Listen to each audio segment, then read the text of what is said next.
Imagina un anime donde el chico conoce a una chica de lejos, le gusta mucho y empieza a seguirla para ver dónde trabaja, dónde estudia, intentar interactuar con ella de forma natural y acercarse lentamente. Pero en realidad ya la conoce de antes y ha planeado cada paso. Y no estoy hablando de la serie de You de Netflix. Hoy hablamos de La nobleza de las flores, un anime donde si la situación fuese al revés sería una total y engañable señal de alerta. Antes de comenzar es importante aclarar que esto no es un resumen del anime, no estamos aquí para repasar eventos de forma superficial, sino para realizar un análisis profundo sobre la psicología de sus personajes y las dinámicas ocultas en su trama. La obra es celebrada en la comunidad como una de las historias más tiernas, puras y reconfortantes de los últimos años. Se nos presenta como un romance perfecto entre dos opuestos, un chico de apariencia intimidante y una joven sumamente delicada. Pero si nos distanciamos por un segundo de la música suave, de los tonos pastel y de la animación diseñada para ablandar el corazón, el giro final de la temporada revela una conducta que, bajo cualquier análisis objetivo, encaja perfectamente en las dinámicas de la obsesión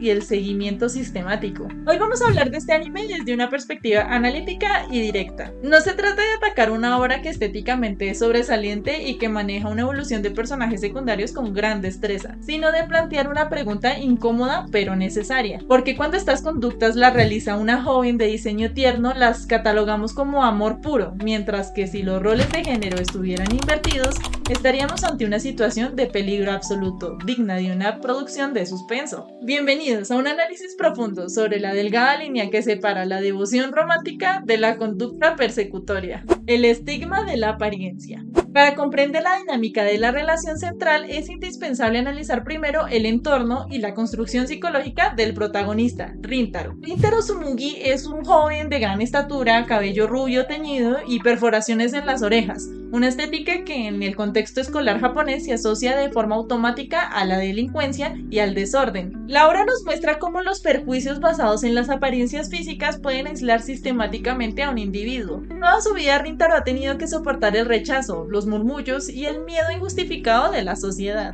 lo que ha provocado que desarrolle una barrera emocional y una profunda baja autoestima, llegando a dudar de su propio valor como ser humano. Frente a ese aislamiento, Rintaro encuentra su único refugio en su grupo de amigos dentro de la preparatoria Chidori. Este grupo está compuesto por Shohei, Hayato y Saku, y funcionan como un ecosistema de lealtad mutua. Aunque externamente el Instituto Chidori es catalogado por la comunidad circundante como un centro para jóvenes sin futuro o de baja condición académica, el análisis interno de los personajes secundarios nos demuestra que estamos ante un grupo de personas con una gran calidad humana. Cada miembro del grupo refleja una tipología de apoyo. Shohei aporta la energía directa, Hayato la estabilidad del ciudadano promedio y Saku el intelecto protector. Sin embargo, la marginación social que sufren estos jóvenes debido a la reputación de su escuela establece el escenario perfecto para que cualquier muestra de aceptación externa sea recibida con gratitud desmedida. Un factor psicológico que más adelante resultará determinante en cómo Rintaro procesa el acercamiento de la protagonista femenina. Chidori vs Kikyo, la frontera invisible. El diseño de La nobleza de las flores utiliza un elemento recurrente muy efectivo, la separación física y social de dos realidades a través de una simple pared. Por un lado tenemos a Chidori, un instituto masculino público que recibe a los estudiantes rechazados por el sistema de élite. Al lado, pegado de manera casi irónica, se encuentra la preparatoria Kikyo, un prestigioso colegio privado femenino para jóvenes de familias adineradas y de alto rendimiento académico. Esta proximidad geográfica no genera convivencia sino un odio institucionalizado que es alimentado incluso por el cuerpo docente de Kikyo. Las estudiantes de Kikyo son educadas bajo la premisa de que los alumnos de Chidori son seres inferiores, descritos textualmente en la obra como personas sin educación. Este desprecio mutuo crea una barrera socioeconómica y cultural invisible pero sumamente rígida. Los jóvenes de Chidori han aceptado su rol de marginados y evitar cualquier contacto para no generar conflictos. Cuando un estudiante de Kikyo rompe esta regla, el impacto social es enorme. Desde un análisis divulgativo, esta división sirve como una metáfora de las diferencias de clase dentro de un sistema educativo japonés. Romper esta frontera no es solo un acto de rebeldía adolescente, es cruzar una línea roja que pone en juego la reputación y el futuro académico de las implicadas, lo que añade una capa de tensión constante a cualquier interacción que ocurra entre los estudiantes de ambos lados de la pared. El mito del encuentro casual. El desarrollo de la trama arranca de manera oficial con un evento que la narrativa nos vende como un encuentro oportuno y casual. Debido a la falta de personal en un día lluvioso, Rintaro se ve obligado a atender el negocio familiar, una pequeña pastelería.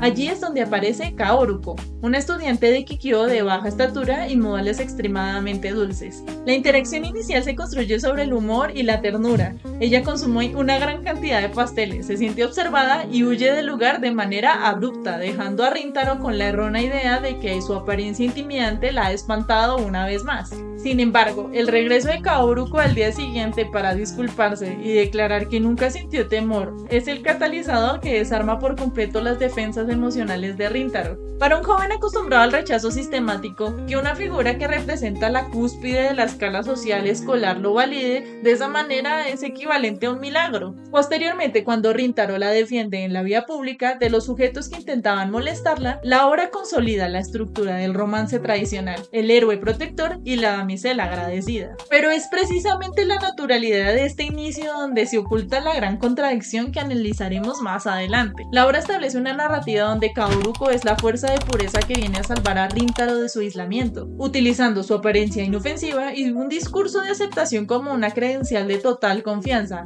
impidiendo que tanto el protagonista como el espectador duden de sus verdaderas intenciones o de su pasado. Subaru Yujina, la voz de la alerta. La introducción de Subaru en la historia introduce un elemento de conflicto fundamental que tensiona el romance idealizado. Subaru, la mejor amiga de Kaoruko, adopta de inmediato el rol de protectora extrema. Al observar a Rintaro interactuando con Kaoruko en la biblioteca, su reacción no es un simple desagrado escolar, sino una hostilidad ofensiva. Al seguir a Rintaro a una cafetería para exigirle que corte todo lazo con su amiga, Subaru actúa bajo la premisa que en la vida real sería completamente lógica: proteger a una joven becada y vulnerable de un entorno que percibe como peligroso. El trasfondo de Subaru nos explica su conducta, pero también añade información valiosa sobre Kaoruko. Subaru sufrió acoso en su infancia debido a su apariencia física y fue Kaoruko quien la rescató de esa situación, convirtiéndose en su figura de referencia y salvación. Desde el punto de vista de Subaru, los hombres son una fuente constante de hostilidad y desprecio. Su intervención es el único momento en las primeras etapas de la serie donde se introduce el concepto de la precaución y el peligro social. Ella teme que la relación con un estudiante de Chidori afecte la beca de Kaoruko,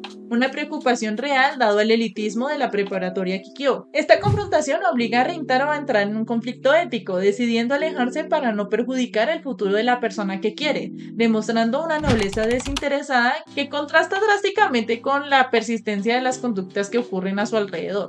El peso de los secretos. La tensión en la serie alcanza su punto álgido cuando los secretos comienzan a fracturar las relaciones internas en los grupos. Rintaro, abrumado por las advertencias de Subaru, decide evadir a Kaoruko para salvaguardar su estabilidad académica.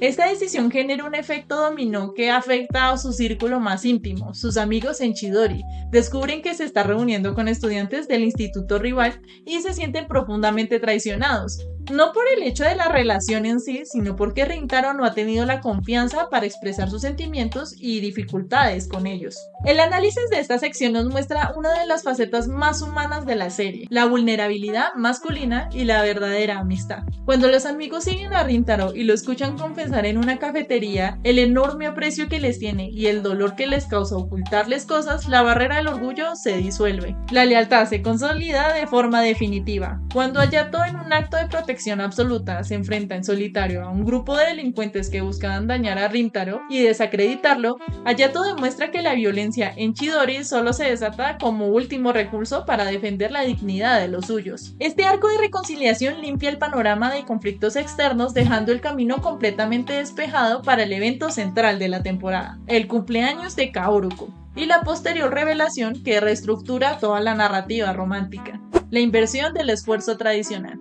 El arco de cumpleaños de Kaoruko sirve como la demostración máxima de la entrega y la honestidad de Rintaro. Al enterarse por Subaru de la proximidad de la fecha, el protagonista entra en una crisis de indecisión. Consciente de que Kaoruko ya conoce todos los productos comerciales de su negocio, decide que el único regalo valioso debe ser algo único y elaborado por sus propias manos. Para ello acude a su padre Ichiro, el repostero principal de la familia, un hombre cuya vida está completamente dedicada al oficio hasta el punto del agotamiento físico crónico. El proceso de aprendizaje de las 2 semanas no es solo un recurso romántico, es una muestra de respeto de Rintaro hacia el trabajo y hacia la joven. El desgaste físico que sufre el protagonista llegando a la escuela con ojeras idénticas a las de su padre humaniza su esfuerzo. Cuando finalmente entrega el pastel, el espectador asiste a un acto de consideración y madurez. La llamada nocturna donde Kaoruko expresa su gratitud consolida la felicidad de la familia Tsumugi, quienes ven este logro como el crecimiento emocional de un hijo que finalmente ha aprendido a sonreír y a expresar sus sentimientos.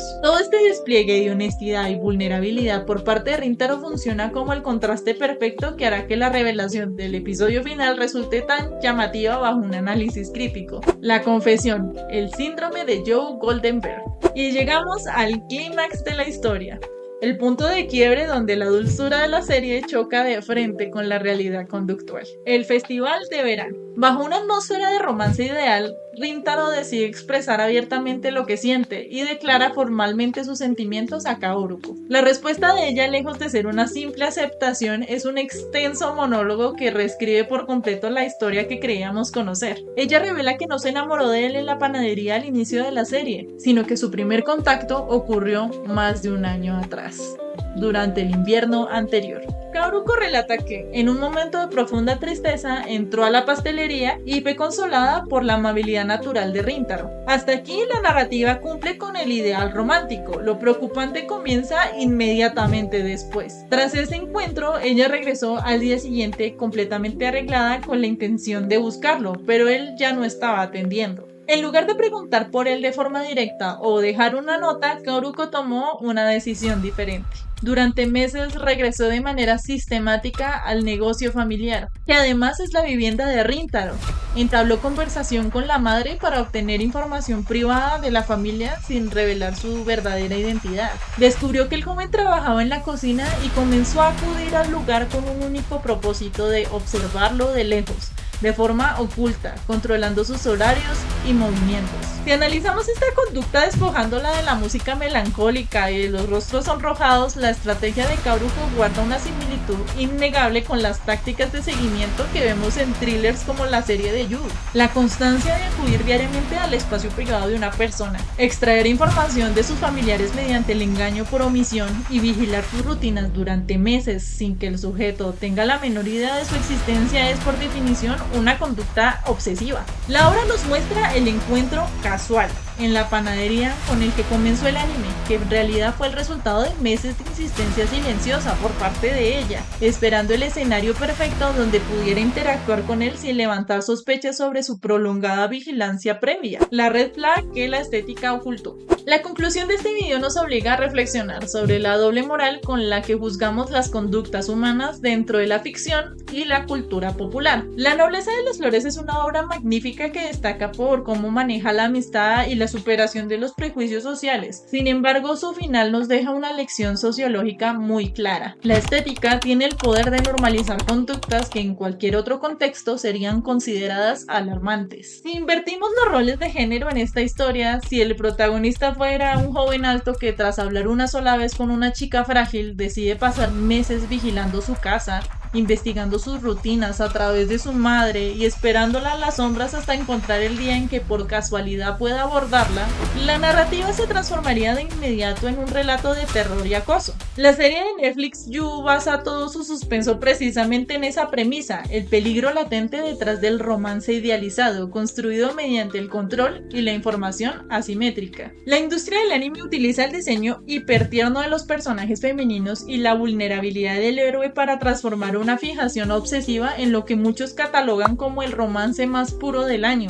Rintaro lo acepta con alegría porque está enamorado y porque su baja autoestima le impide ver el peligro de ser el objeto de vigilancia tan prolongada. Ahora les pregunto, ¿ustedes creen que la actitud de Kaoruko es un simple reflejo de amor tímido e inocente? ¿O es una verdadera conducta obsesiva que justificamos solo porque ella es adorable? Los leo en los comentarios. Soy Sayumi Star y nos vemos en un próximo video. Adiós. Pueden creer que estoy malinterpretando la historia y están en todo su derecho, pero ese capítulo final, la revelación de que ella ya lo conocía y que planificó cada visita a la cafetería para poder entablar conversación, te deja pensando. Y cambiando de tema, ¿sí les gustó el nuevo look? Ahora sí ya me veo más Sayumi Star.